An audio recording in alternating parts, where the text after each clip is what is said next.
All right, going to do this update in spurts. So started work on Dirty Daisy.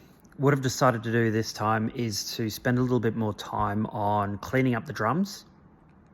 So in Icebreaker and Rock and Roll Radio, I kind of left the bleed from the other drums in on the kick and the snare mics.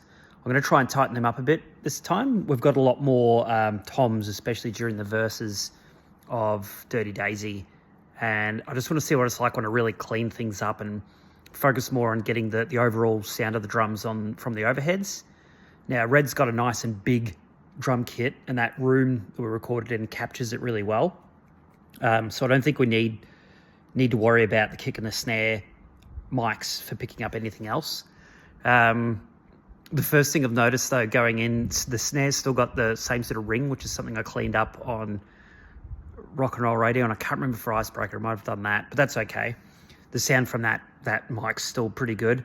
The kick is a bit of a surprise, and I have a feeling this is the old kick mic that we use. So I bought one of those mic packs from Shure. I can't remember the name of it might be the Beta 62A or something like that.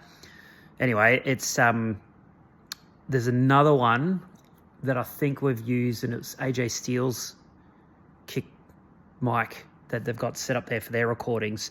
That one's really good. It picks up a really good solid thump from the kick. This one's quite, God, I need to hear it again.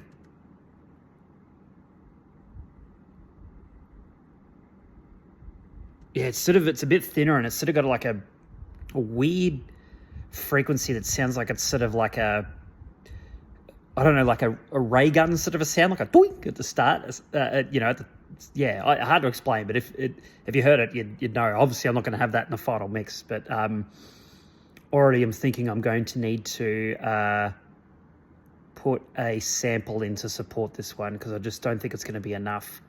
The concern at the moment with that is we might need to re-record it. It is pretty bad, but I'll see what I can do. Like with sampling, you can do it. It's just more we'd like to sort of capture, as much of the drum kit as we can without having to rely on digital samples. But when you blend it in enough, you don't really notice. So yeah, what else I'm going to do? I'm going to try and clean up the bleed. Make sure that there's no phase issues, so align the phase of the recordings from the mics. And then Red had an issue. I remember I made a note with this one. I don't know if I've actually got it in the notes here now, but I remember, might actually have it on my phone and it was a voice note, but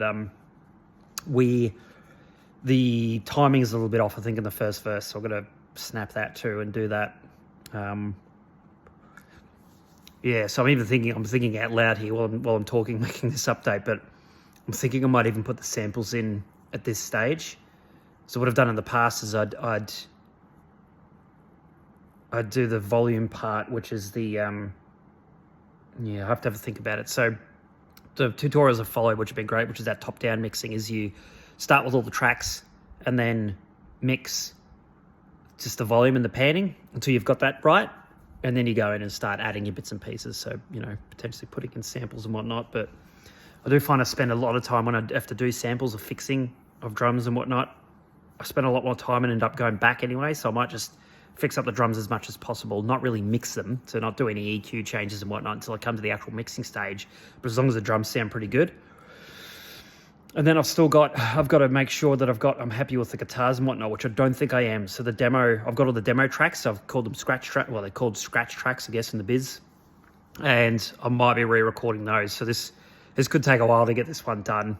I was kind of hoping to, after, releasing Rock and Roll Radio, which is uploading at the moment, it is available on a few platforms I've seen. I'm going to wait to do a post on socials soon. But, I was going to cut this video up. I think I'll just upload this as it is. This is just sort of my thoughts before going into doing the editing. I'm looking at it right now. It's on my lap. That's my general plan with Dirty Daisy. A little bit different. Cleaning up the drums before starting the actual mix. And I might need to re-record a bunch of tracks. I need to do the vocals anyway, which is going to take long enough. But Yeah, this could be hefty. There could be quite a few updates between this one and release, and hopefully it won't take 6 months, but there's every chance it could. Just depends on what I need to do and what we've got going on in life.